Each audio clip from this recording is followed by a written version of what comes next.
आहट एक अनहोनी की चैनल के एक और रोंगटे खड़े कर देने वाले भूतिया कहानी के एपिसोड में आपका स्वागत है। दोस्तों, आज की कहानी एक ऐसे सनकी मेंटली रिटार्ड आदमी के बारे में है जो अपनी इस मानसिक बीमारी के चलते स्कूल में छोटी बच्चियों पर गंदी नज़र रखता था और मरने के बाद भी उसकी ये हरकतें बंद नहीं हुई थी। ये कहानी है राजस्थान की। राजस्थान में एक स्कूल में 10वीं कक्षा में कुछ छात्र पढ़ रहे थे। कुछ बच्चे जो पढ़ने में कमज़ोर थे उन्हें एक्स्ट्रा क्लास के लिए स्कूल में रोका जाता था और उन पर स्कूल के टीचर ज़्यादा ध्यान देते थे। ऐसे ही एक दिन अंजू, राजीव, संजय, प्रताप और पूजा को स्कूल में एक्स्ट्रा क्लास के लिए रोका था। पांचों बच्चे पढ़ाई कर रहे थे। करीबन 1 से 1.5 घंटे तक पढ़ाई करने के बाद अंजू को नेचर्स कॉल के लिए वॉशरूम जाना हुआ। अंजू और पूजा दोनों साथ में गए। पूजा बाहर से पानी पीकर आकर के पढ़ाई करने लगी। अंजू फ्रेश होकर के बाहर निकली और वो पानी पी रही थी। उसी वक्त अंजू को ऐसा लगा जैसे उनके क्लास टीचर ने उसे बुलाया। अंजू जैसे ही पीछे मुड़ी तो वहाँ कोई नहीं था। वो क्लास में जाकर के बैठ गई। उस दिन पढ़ाई खत्म करने के बाद सभी बच्चे घर चले गए। दूसरे दिन भी रूटीन वर्क के तहत वही 5 बच्चे पढ़ाई के लिए रोके गए थे।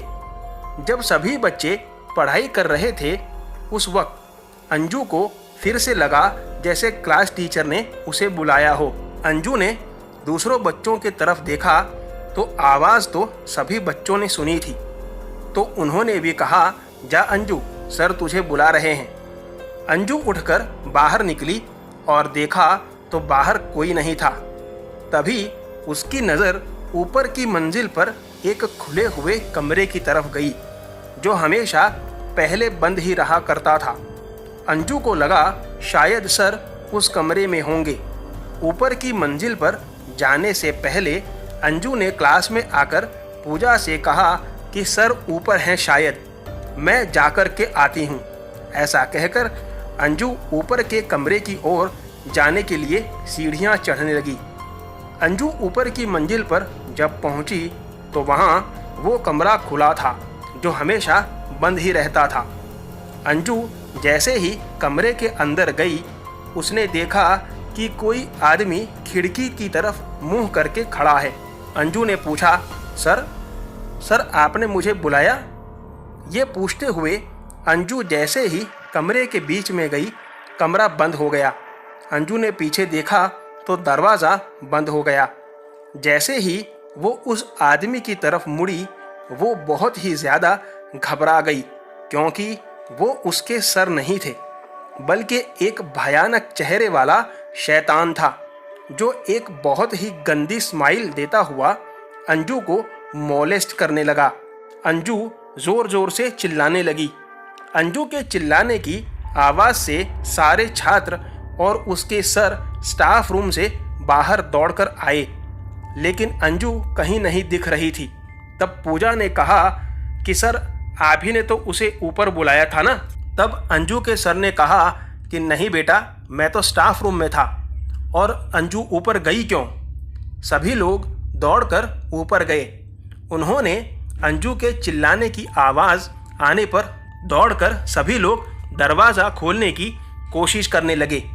लोगों के आने पर अंदर वो शैतान अंजू को छोड़कर वहाँ से गायब हो गया। अंजू खुद दौड़कर दरवाज़ा खोलती है। तब उसे देखकर सभी लोग डर जाते हैं। उसके कपड़े फटे हुए थे, उसके मुंह से खून निकल रहा था। ऐसा लग रहा था मानो किसी ने उसे बहुत मारा हो। अंजू ने अपनी सारी आपबीती सर के साथ सभी छात्रों से कही। उस दिन से ऊपर की मंजिल को सील कर दिया गया। इस हादसे के बाद अंजू इतना ज़्यादा डर गई कि उसने कुछ दिनों के बाद स्कूल चेंज कर दिया था। दरअसल वो आदमी जो स्कूल में अंजू को मोलेस्ट करने की कोशिश कर रहा था वो उसी स्कूल में पहले चपरासी था। वो छोटी छोटी बच्चियों पर भी गंदी नज़र रखता था। उसकी इन्हीं हरकतों की वजह से उसे स्कूल से निकाल दिया गया था। इस बात की वजह से उसकी बहुत बदनामी होने पर उसने स्कूल में ही आकर के स्कूल के ऊपर के फ्लोर पर एक कमरे में आत्महत्या कर ली थी। तभी से वो स्कूल में ऐसे ही भटकता रहता था। आज की कहानी में बस इतना ही। अगर कहानी पसंद आई हो तो वीडियो को लाइक और अगर चैनल पर नए हो तो चैनल को सब्सक्राइब ज़रूर कर लेना। आपसे मुलाकात होगी ऐसी ही भूतिया कहानी के साथ अगले वीडियो में। तब तक बाय एंड टेक केयर।